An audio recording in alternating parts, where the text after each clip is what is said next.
Assalamualaikum. Halo anak-anak, berjumpa lagi bersama Ibu Gini. Bagaimana kabarnya? Pasti baik dong. Hari ini kita akan belajar tema 6, panas dan perpindahannya. Subtema 2, pembelajaran pertama.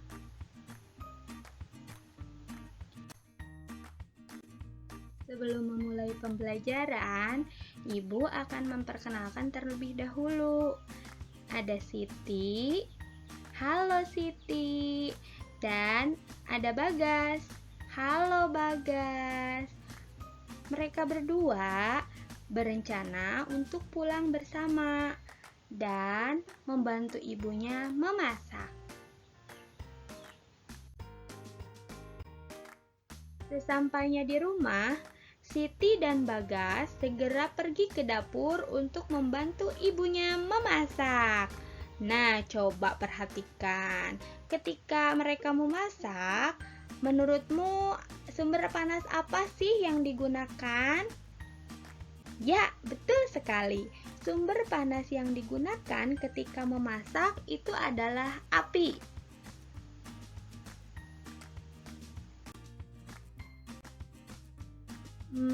Tapi ketika kita memasak, kenapa ya wajan terasa panas ketika api kompor dinyalakan?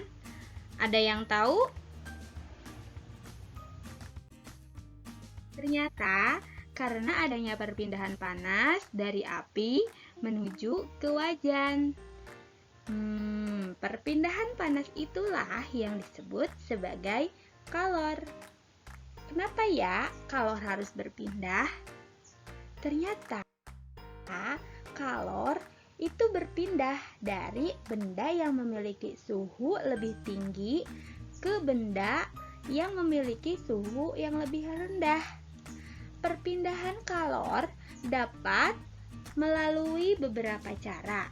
Yang pertama, ada konduksi, konveksi, dan radiasi.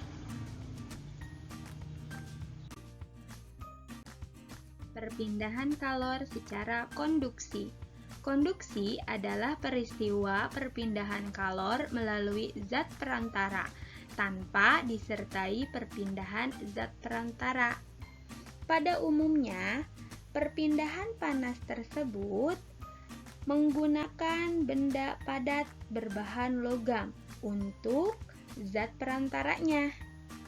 Contoh konduksi yaitu ketika kita mengaduk air panas, maka sendok aluminium yang kita gunakan untuk mengaduk juga ikut terasa panas.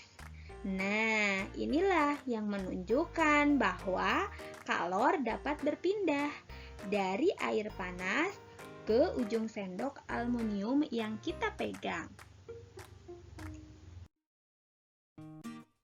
Perpindahan kalor secara konveksi. Konveksi adalah peristiwa perpindahan kalor yang disertai perpindahan zat perantaranya. Contoh konveksi saat kita memasak air. Air yang ada di bagian bawah akan terlebih dahulu panas dan bergerak menuju ke atas. Sedangkan air yang ada di atas akan bergerak ke bawah, mengikuti aliran yang terus-menerus hingga air memiliki suhu yang sama dan mendidih.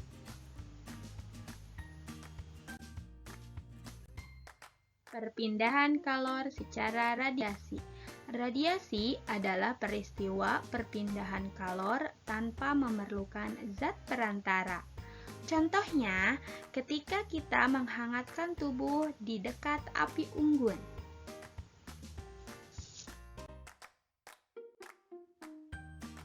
Oke, aku paham. Ternyata peristiwa perpindahan panas dapat menjadi sebuah teks eksplanasi karena menjelaskan suatu peristiwa berdasarkan hubungan sebab akibat dari informasi yang berupa fakta.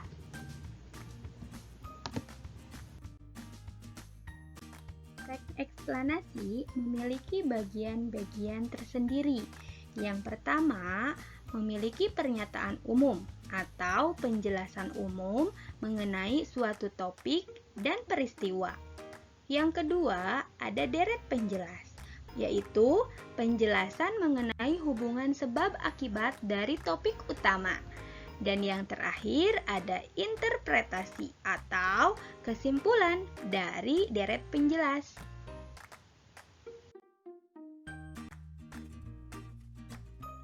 Nah, adakah yang masih penasaran mengenai perpindahan panas? Yuk, kita cari tahu ya perpindahan panas secara konduksi. Perpindahan kalor secara konduksi. Tahukah kamu, perpindahan kalor secara konduksi dapat kita umpamakan dengan kegiatan memindahkan buku secara estafet bersama teman-teman kita loh. Buku yang dipindahkan secara estafet itu diumpamakan sebagai kalor. Sedangkan orang yang memindahkannya itu disebut sebagai zat perantara. Nah, ketika kegiatan itu dilakukan, ternyata hanya buku saja loh yang berpindah, sedangkan orangnya itu tetap tidak berpindah. Begitu pula dengan peristiwa konduksi.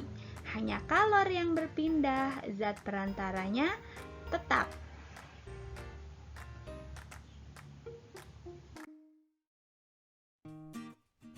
Contoh perpindahan kalor secara konduksi terjadi ketika kita memasak makanan menggunakan spatula.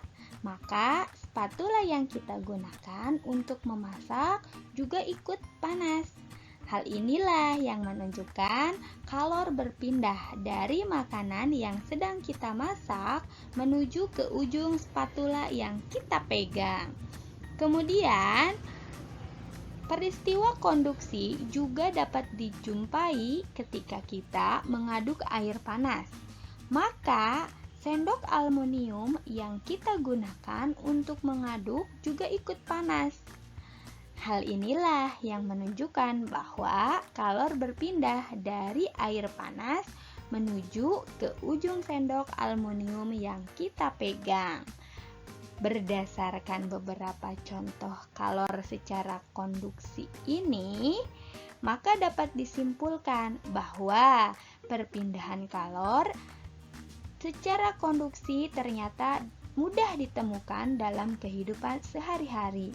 Oleh sebab itu, perpindahan kalor banyak bermanfaat dalam setiap aktivitas kehidupan manusia.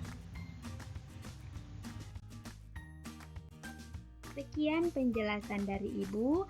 Semoga bermanfaat, tetap semangat dan terus belajar.